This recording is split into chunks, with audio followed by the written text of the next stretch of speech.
Hvordan ville det se ud, hvis Rasmus Søndergaard og Josefine Simone havde en baby? Eller måske Johnny Gade lavede manden Johnson og Fie Pien Lausen? Lad os finde ud af det.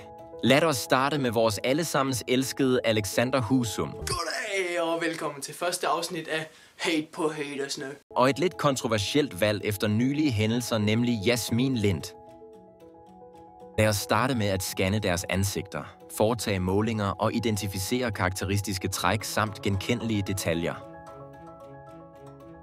Derefter smider vi dem i opvaskemaskinen i med disse målinger og BOOM! Nu til vores allesammens elskede daddy mand. Det er Johnson, baby, det kilder min baller, baby. Og vores allesammens Queen Fie. Jeg har virkelig været blændet af, jeg vil være millionær, og jeg vil have alt, jeg vil ikke mangle noget. Disse to smukke mennesker skal nu til at have en baby. Det fungerer lidt anderledes end med Jas og Husum, da Fie og Johnny allerede har fået et barn sammen i virkeligheden. Barnet hedder nemlig Johnson, men for sjov og spas. Lad os alligevel prøve, så vi starter scanningen.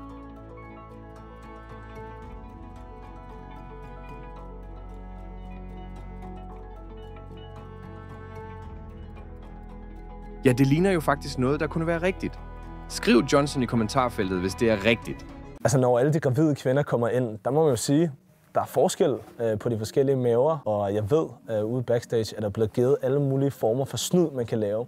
Så man kan altså ikke helt stole på deres bums. Nu er det tid til jeres allesammens ventede. Rasmus Søndergaard og Josefine Simone. Det er Johnson.